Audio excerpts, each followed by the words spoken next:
To the death of the modern-day coalition, which met its bitter end yesterday following a breakdown in negotiations between the Liberal and National parties. The Nationals' leadership team, consisting of David Littleproud, Bridget McKenzie and Kevin Hogan, pulled the pin on the coalition after Liberal leader Sussan Ley refused to agree to the Nationals' list of 4 non-negotiables.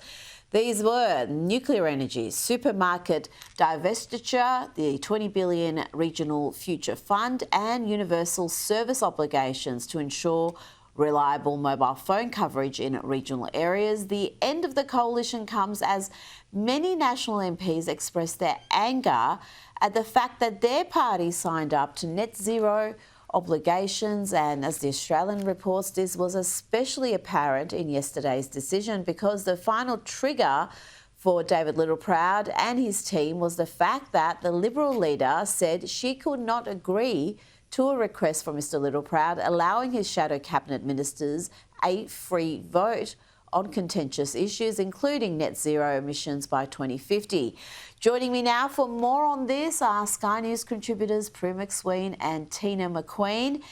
Tina, is this a case of disunity leading to death? Is this the end of Conservatives in Australia?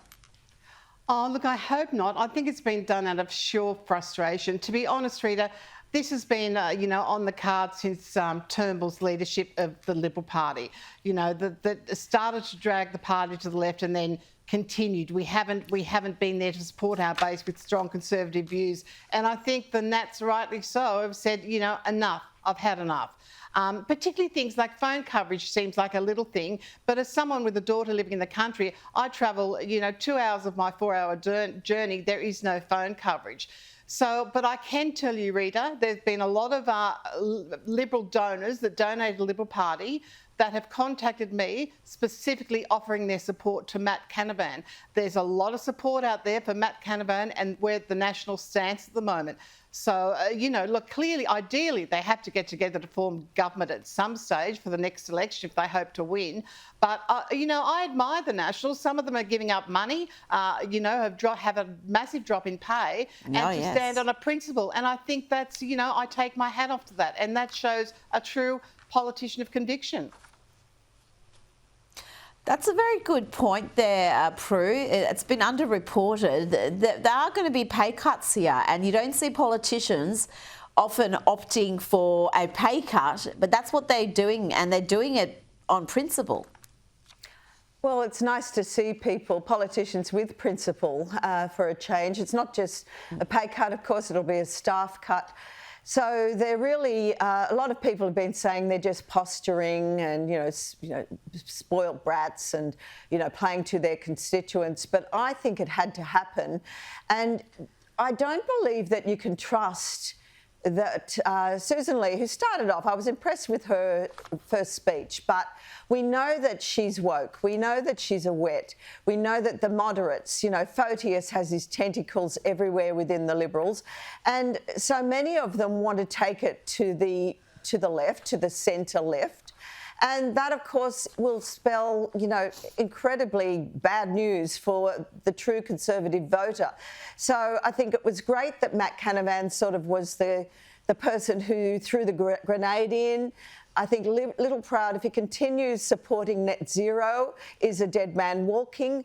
It's time for the Liberals to wake up to themselves and not even consider drifting to the moderate side and Labor light, and they need to get their finger out and start, announcing policies that are going to better reflect their core constituents who are Conservatives. Rita, can I just add, if the Nationals ran in Sussan Ley and Angus Taylor's seat, they would win.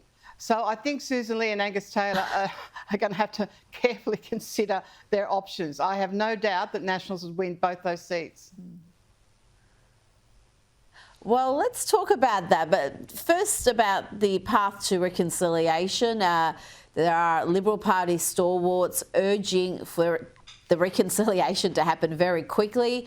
Former Prime Minister John Howard is one of those stalwarts. He told the Australian Financial Review, "My advice is to reform as soon as possible and resolve their policy differences within the framework of a coalition if they are separated for too long, they will increase their differences and make resolution more difficult.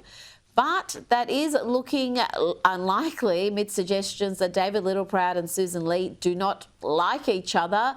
The Australian reports Sussan Ley intends not to reform a coalition with David Littleproud's Nationals before the 2028 election. Tina, what is that going to mean? Would an extended period of a split that lasts 3 years, perhaps beyond, see these two parties become too dramatically different, see the Nationals really go back to their roots and see the Liberals become some sort of teal alternative, which is not going to be appealing to the bulk of the country? No, if the Liberals go down the teal track, it's going to be disaster. You know, they'll be non-existent.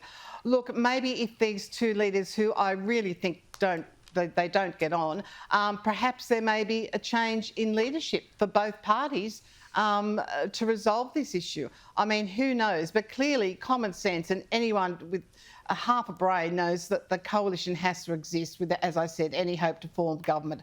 But very, very stubborn. But honestly, the left of the party the left of the Liberal Party cannot take over, or will be doomed. So I say, you know, good on the Nats, and hopefully there's enough people in the Liberal Party that will look after their Conservative base. Prue, can you see that happening, leadership changes at both parties? If you did have a Matt Canavan-led Nationals and a Angus Taylor-led Liberal Party, you can see that reconciliation happening quite easily and hopefully walking away from policies like net zero and giving Australians a real choice in an election, not just being shadows of or echoes of Labor. Well, I certainly think Matt Canavan is the man for the job.